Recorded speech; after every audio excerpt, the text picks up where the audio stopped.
बड़ी खबर के साथ शुरुआत बुलेटिन की। पीएम मोदी के बयान पर शिवसेना यूबीटी ने जवाब दिया है। कल पीएम मोदी ने कहा था कि एक हैं तो सेफ हैं। शिवसेना यूबीटी के प्रवक्ता संजय राउत ने इसी को लेकर कहा कि हम तो सेफ महसूस कर रहे हैं, लेकिन जब पीएम मोदी महाराष्ट्र में आते हैं तो असुरक्षित महसूस करते हैं।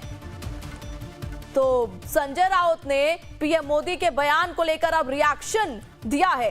कल पीएम मोदी ने अपनी रैली में बयान दिया था, जिसके बाद अब शिवसेना यूबीटी का जवाब इसको लेकर सामने आया है।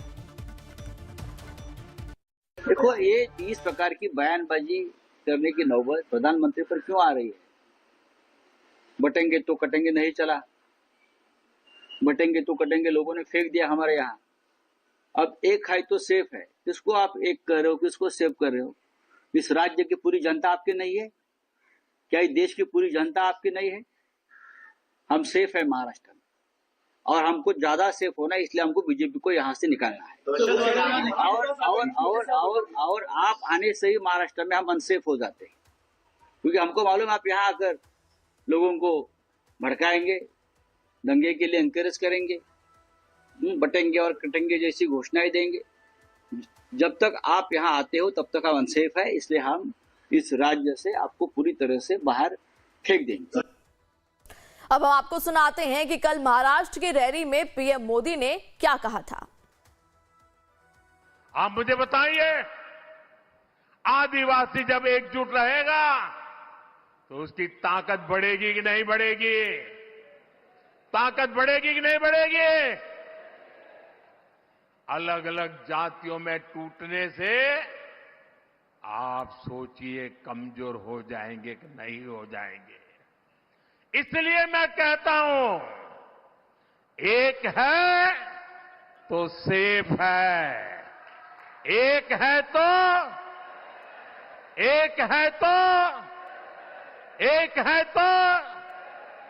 हमें एकजुट रहकर कांग्रेस के खतरनाक खेल को नाकाम करना है। और इसी खबर पर हमारे साथ शुभम पांडे जुड़ चुके हैं मुंबई से। शुभम, पीएम का बयान एक है तो सेफ है था, और उसका रिएक्शन अब संजय राउत ने दे दिया है कि जब पीएम मोदी महाराष्ट्र में आते हैं तो असुरक्षित हम महसूस करते हैं। क्या राजनीतिक मायने हैं इसके? बिल्कुल, देखिए यहाँ पे संजय राउत के बोलने का तात्पर्य एक ही है कि महाराष्ट्र में जब पीएम मोदी आते हैं तो महाराष्ट्र की उद्योग व्यापार को या महाराष्ट्र की पॉलिटिकल पार्टी को तोड़ देते हैं। जिस तरह से शिवसेना टूटी, जिस तरह से एनसीपी टूटी, क्योंकि बीजेपी के साथ दोनों इस वक्त सत्ता का सुख भोग रही है। इसी वजह से संजय राउत कह रहे हैं कि हम अकेले हैं, आप चले जाएंगे तो हम बिल्कुल पूरी तरीके से सेफ रहेंगे, क्योंकि महाराष्ट्र की राजनीति पिछले 5 सालों में जो यहाँ पर दृश्य देखने को मिला, ऐसा पहले कभी नहीं हुआ था। इसका कहने का तात्पर्य यहाँ पर यही है। देखिए, ऐसा था जैसा हमारा साथियों पीएम मोदी सिखा रहे हैं कि कांग्रेस तुष्टिकरण की राजनीति करती है, जोड़तोड़ की राजनीति करती है। हम अकेले हैं तो सेफ है, आप तो भी सेफ हैं। यहाँ पर देखिए, इसी जवाब का पलटवार संजय राउत ने फिलहाल पीएम मोदी को दिया है कि आप अगर चले जाएंगे, आपकी पार्टी सरकार से यहाँ चली जाएगी, बीजेपी चली जाएगी, हम पूरी तरह से सुरक्षित हैं और भी अच्छी तरीके से सुरक्षित हो जाएंगे। हमारे रोजगार जाएंगे, हमारी पार्टियां नहीं टूटेंगी, हम बिल्कुल सेफ रहेंगे। अच्छा शुभम, एक और छोटा सा सवाल मेरा ये कि महाराष्ट्र में इस वक्त चुनावी माहौल कैसा है? क्या कुछ तैयारियां चुनाव को लेकर चल रही हैं इस वक्त महाराष्ट्र में? बिल्कुल, देखिए, चुनावी रैलियां इस वक्त चल रही हैं, अलग अलग जगहों पर बड़े बड़े नेताओं की तैयारियां हो रही हैं, सभाएं हो रही हैं। अब देखना होगा कि किस तरीके से इसका फर्क 20 नवंबर के दिन पड़ेगा और 23 नवंबर को नतीजे आएंगे तो ये दिख जाएगा तो कौन कितने पानी में, कौन कितने लमसम में।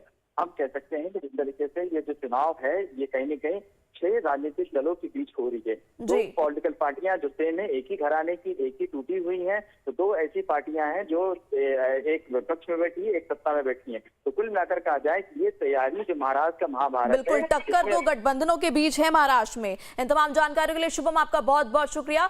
और अब रुक करते हैं, एक और बड़ी खबर इस वक्त आ रही है। आरजेडी